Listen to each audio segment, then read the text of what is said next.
Hello everyone.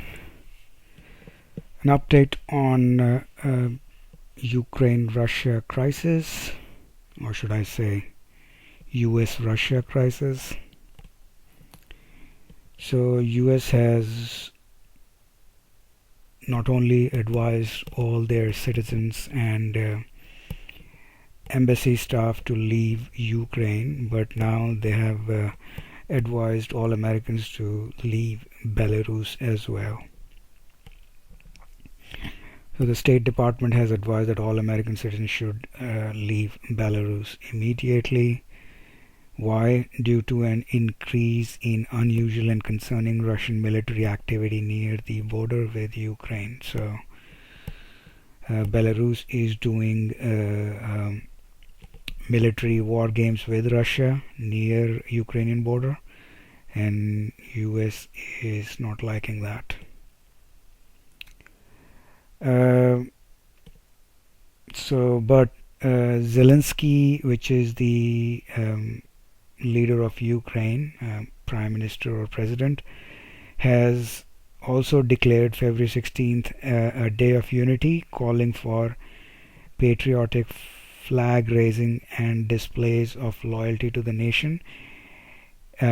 Why? Because according to Zelensky, that's the day when Russia will invade Ukraine.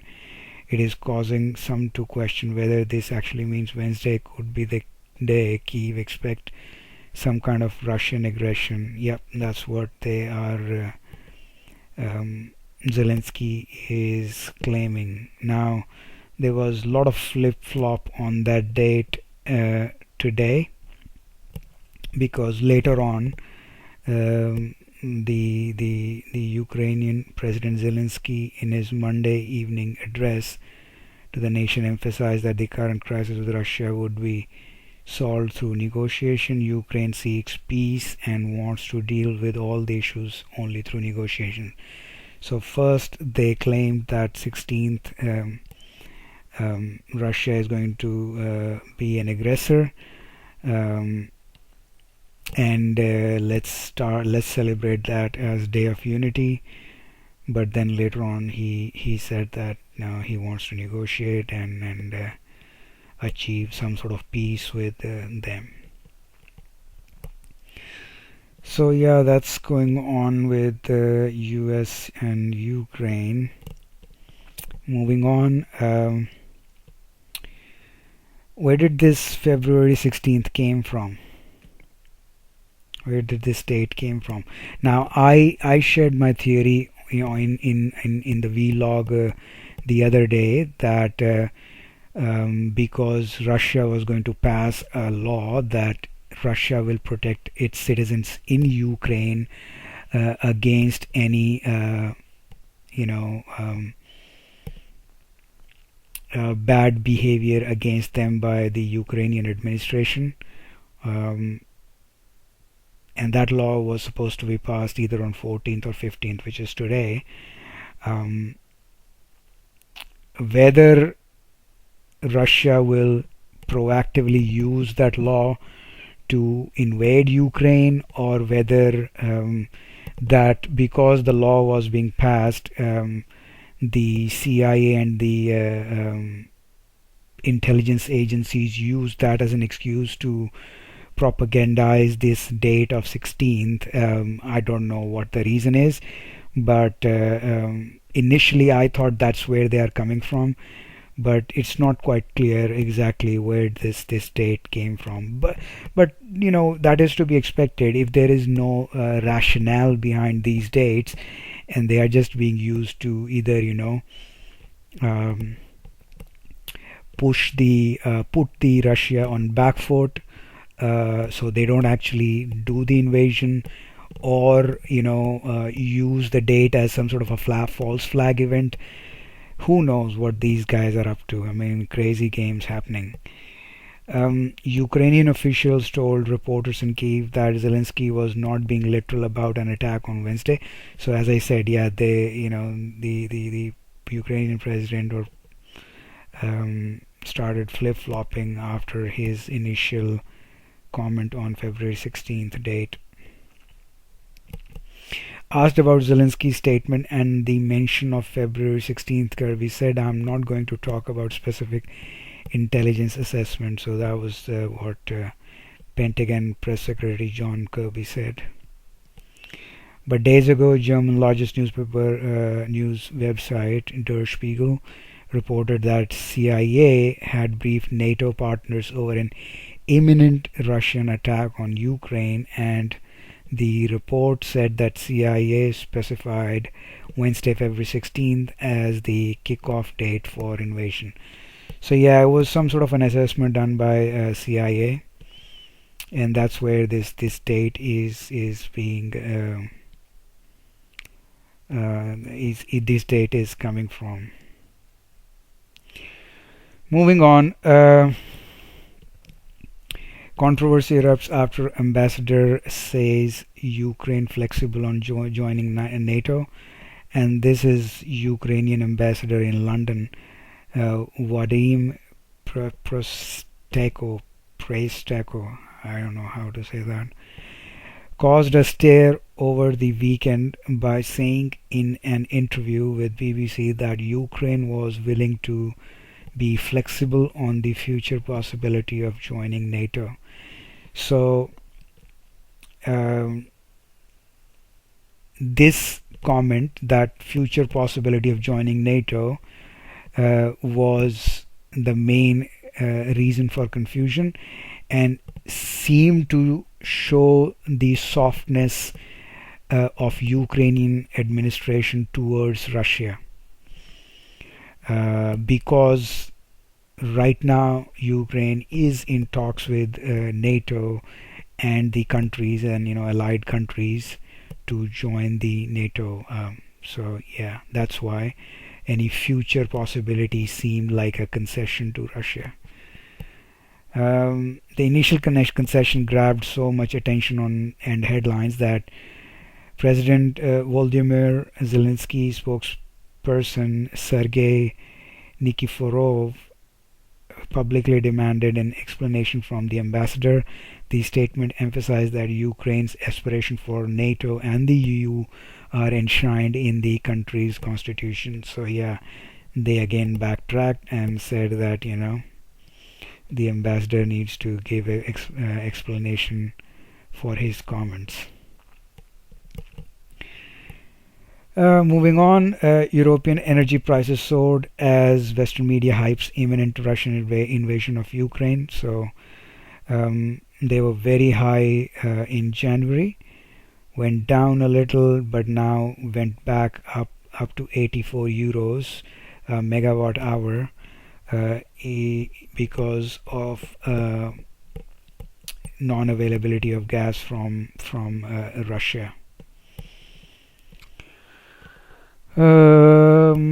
Moving on, Ukrainian oligarchs and business folks are leaving Ukraine on charter flights, with about 20 charters and private jets departing from Kyiv on Sunday alone. Now, this is a very big sign that something is not right.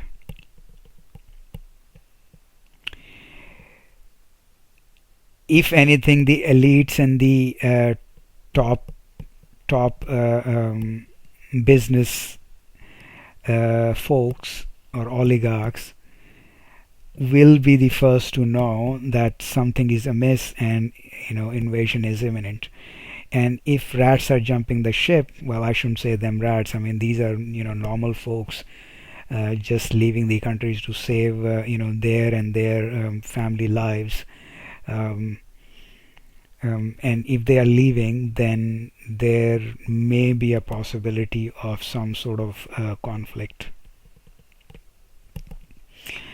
There haven't been so many charters in 6 years of observation, says Ukrainska Pravda.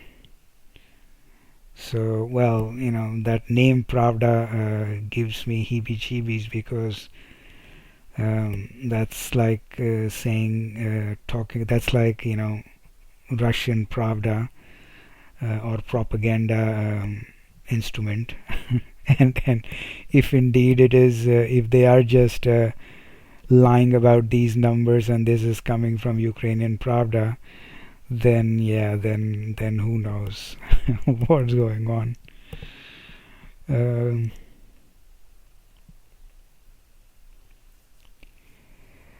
by the way, this was a good collection of articles over last 6 to 7 years, or 5 to 6 years, that have been in Western media claiming exactly that an invasion is imminent.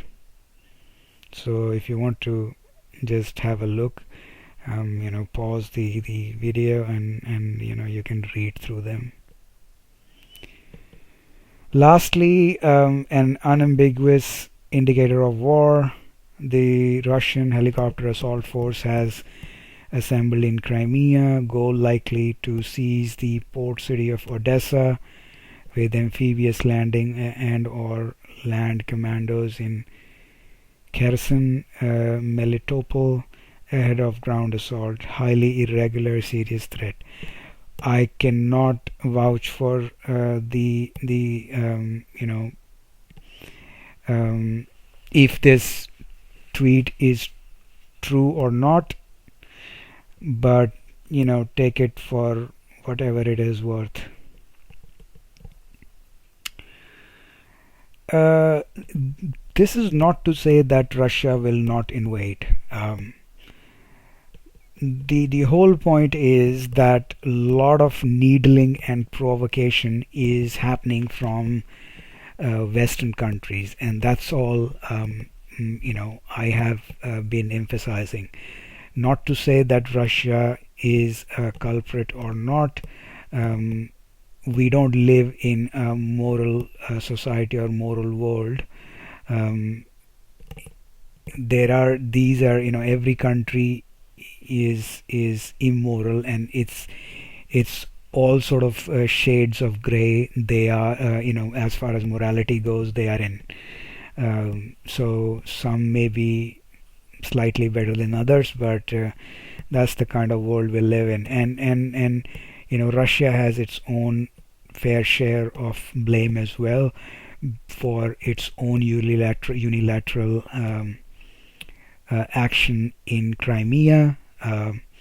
But then again, you cannot blame Russia either, because 90% of the population of Crimea was Russian, and as soon as Russia took over Crimea, you wouldn't expect Ukraine to shut down the water supply to Crimea, but that's exactly what they did. So there was no love lost for the Ukrainian citizens in Crimea from Ukraine. So they immediately shut down, the water supply to them, and Crimea have been having a lot of problems. And I was reading an article the other day where Russia is, or the assessment was that Russia is spending somewhere around 2% of their GDP just to maintain the services, in Crimea.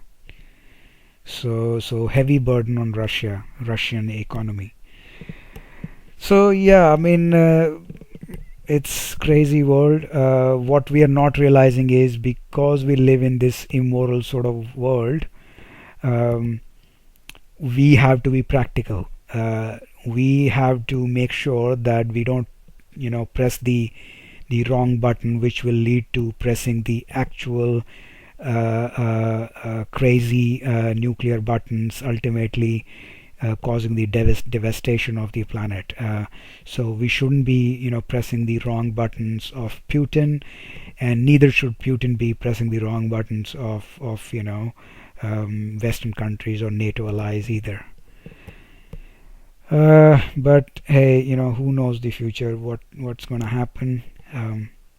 Sure hope there is no, physical war. So yeah, that's on Russia, Ukraine, US situation, and I will see you in the next one. Bye.